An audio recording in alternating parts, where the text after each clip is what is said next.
Hello friends, स्वागत है आपका मेरे इस YouTube चैनल में जिसका नाम है हिरेन सर। आज हम डिस्कस करने वाले अकाउंटिंग इक्वेशन का एग्जाम्पल नंबर 15। तो चलिए शुरू करते हैं।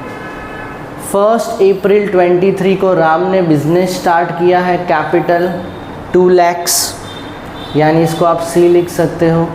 लोन यानी लायबिलिटीज़ 50,000। ये 1 अप्रैल है। ऑन 31 मार्च यानी 1 ईयर कंप्लीट हुआ है, लास्ट डेट। टोटल एसेट्स है हमारे पास 6 lakhs और प्रॉफिट्स है 50,000। तो हमें इसमें दो चीज़ें ढूंढनी है। 31 मार्च को हमें कैपिटल भी चाहिए क्योंकि एसेट्स तो हमें दी है, और दूसरी चीज़ लायबिलिटीज़ भी ढूंढनी पड़ेगी। तो सबसे पहले आसान काम करते हैं, क्लोजिंग कैपिटल ढूंढ लेते। क्लोजिंग कैपिटल कैसे ढूंढा जाता है? हमारे पास ओपनिंग कैपिटल है, अगर एडिशनल कैपिटल की इन्फॉर्मेशन होगी तो लिखना, वरना ज़ीरो। प्रॉफिट्स का इन्फॉर्मेशन दिया है, ड्राइंग्स का इन्फॉर्मेशन अगर दिया है तो लिखने का, वरना ज़ीरो।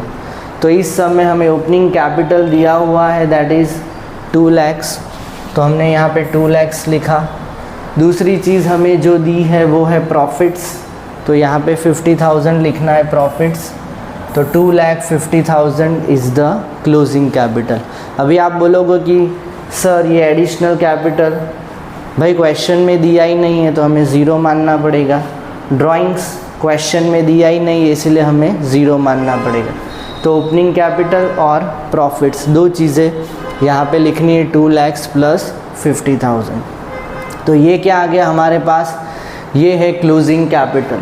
दूसरी चीज़ हमें क्या ढूंढनी है? टोटल एसेट्स क्वेश्चन में दिया है, क्लोजिंग कैपिटल हमने फाइंड कर दिया, बची एक ही चीज़ L, और उसका नाम है लायबिलिटीज़। तो सबसे पहले वो इक्वेशन लिख देते हैं, A = L + C।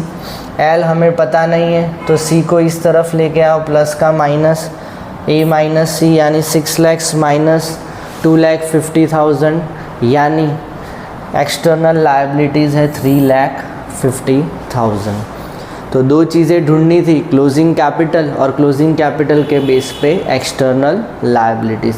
होप आपको ये सम समझ में आया होगा। अगर फिर भी कोई डाउट्स है तो प्लीज़ नीचे कमेंट बॉक्स में ज़रूर कमेंट करना।